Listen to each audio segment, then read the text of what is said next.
नमस्कार। अब अगला प्रश्न है कि ध्यान करते समय वासना बहुत उठती है, वासना के विचार बहुत आते हैं, तो ऐसा ना हो, उसके लिए क्या किया जाए? देखिए, ध्यान करते समय अगर काम वासना बहुत उठती है और काम वासना से रिलेटेड विचार आते हैं, तो सबसे पहले तो इस फैक्ट को समझिए कि यह माँ प्रकृति मेरा इस वक़्त परम मंगल कर रही है। क्यों? क्योंकि माँ प्रकृति अब चाहती है कि मैंने काम वासना को लेकर जो भी कहानियाँ अपने मन में ठूस रखी हैं, जो भी कहानियाँ बना रखी हैं, जो भी धारणाएँ बना रखी हैं, जो भी मान्यताएँ बना रखी हैं, मैं अब उनको छोड़ूँ।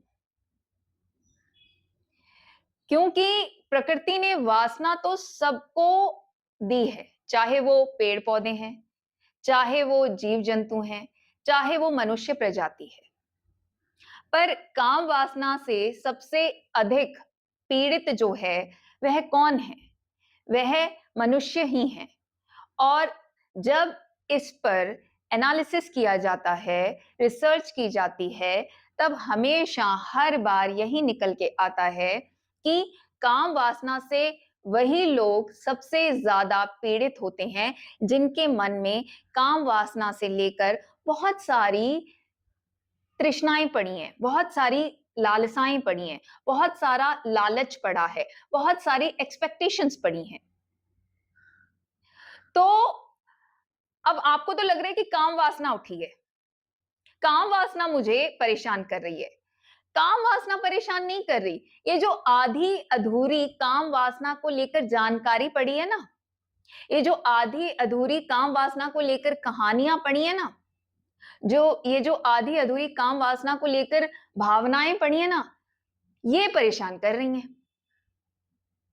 और माँ प्रकृति को इस बात का पता है। माँ प्रकृति तभी इन वासनाओं को जैसे ही तुम ध्यान करने बैठे, मन के बिल्कुल ऊपरी सतह पर ले आती है कि भाई इसको निकालो।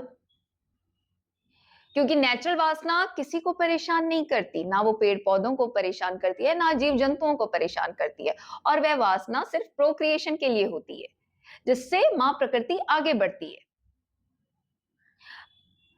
पेड़-पौधे कभी भी मेटिंग नहीं करते, वह अपने समय पर ही करते हैं। इसी तरह से जीव-जंतु कभी भी मेटिंग नहीं करते, उनका भी मेटिंग टाइम होता है। पर मनुष्य जो है वो ऐसा कहता है कि मेरे को तो वासना की पूर्ति चाहिए। वह वासना के लिए बहुत ज़्यादा लालच जगाता है। ये लालच परेशान करता है और ये लालच ठूसा गया है। यह लालच समाज ने ठूसा क्योंकि समाज चाहता है कि काम वासना बढ़े। तो समाज में बहुत सारी ऐसी व्यवस्था है, डायरेक्ट, इनडायरेक्ट, जो इस काम वासना को बढ़ाती है। अब बचपन से ही बच्चा देखता है कि लोग शादियों में बड़े जोश से इन्वॉल्व होते हैं। ये बर्थडे पार्टीज़, एनिवर्सरी पार्टीज़ में बड़े जोश से इन्वॉल्व होते हैं। तो वहाँ सूक्ष्म लेवल पर वासना से रिलेटेड कहानियाँ उसके अंदर चली गई, कि भाई अगर मैं जी रहा हूँ, मैं बड़ा हो रहा हूँ, तो इसीलिए कि अगर तो मैं पुरुष हूँ तो मुझे शादी करनी है, मुझे कोई लड़की चाहिए। और अगर लड़की है तो उसको लगता है कि हाँ, मैं भी बड़ी हो रही हूँ क्योंकि कल को मुझे शादी करनी है और किसी पुरुष को अपनी तरफ आकर्षित करना है। इस तरह की कहानियों के कारण तकलीफ हो रही है। इस सारी कहानियों को पकड़ के मन बैठा हुआ है। तो जब हम ध्यान करने बैठते हैं, तो जो मैं असल में हूँ चेतना, वह जागने लगती है।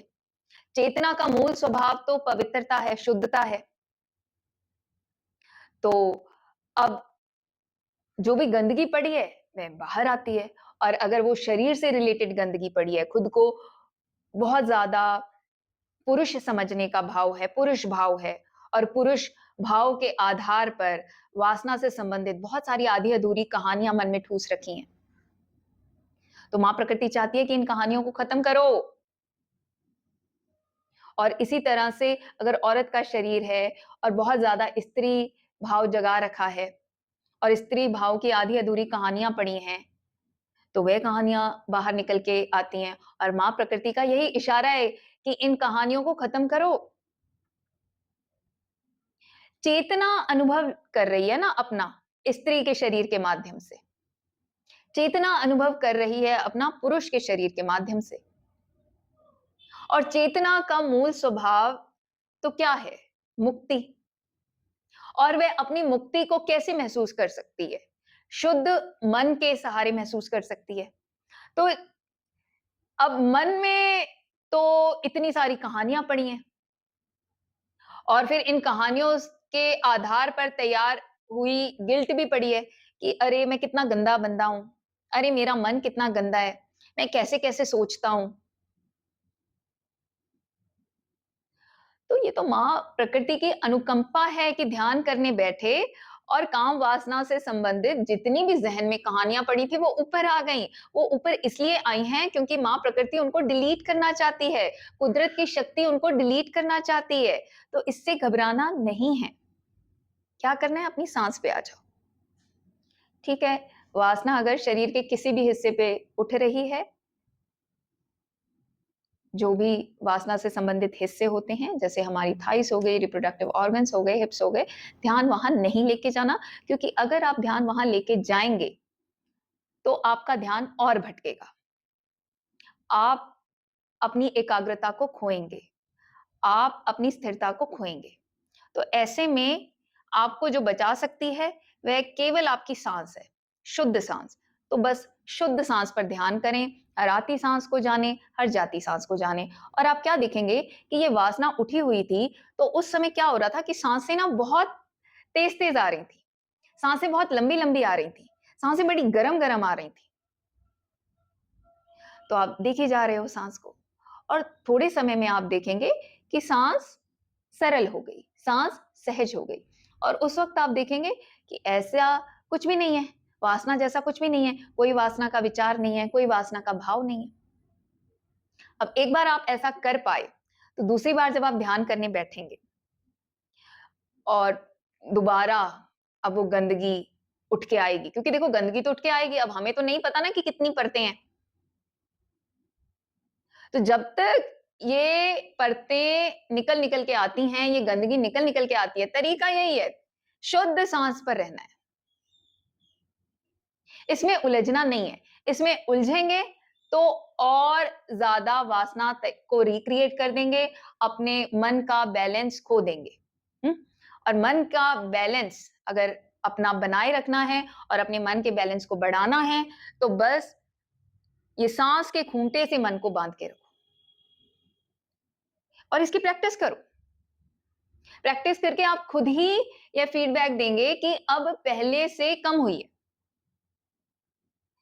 और मैं यहां पर आपको चेतावनी भी दूंगी कि किसी भी तरह के मंत्र का या जाप का सहारा ना लें। जब आप सांस पर ध्यान कर रहे हैं तो सांस पर ही ध्यान करें और वासना की उस लेयर को, उस परत को खत्म होने दें। क्योंकि अगर हम कोई मंत्र का उच्चारण शुरू कर देते हैं, किसी तरह का जाप शुरू कर देते हैं, तो वो जो गंदगी कुदरत की शक्ति ऊपर लाई थी कि ताकि वो निकले, वो फिर से अंदर चली जाएगी और किसी दिन वो बहुत बढ़ के आएगी और फिर हम कहेंगे कि ये क्या हो रहा है। तो सफाई तो ध्यान के माध्यम से ही होनी है। सफाई तो एक शूरवीर की तरह ऐसी नेगेटिव थॉट्स, नेगेटिव इमोशंस, ऐसी धारणाओं का सामना करने से, उनको कन्फ्रंट करने से ही होनी है, उनसे भागकर नहीं होनी।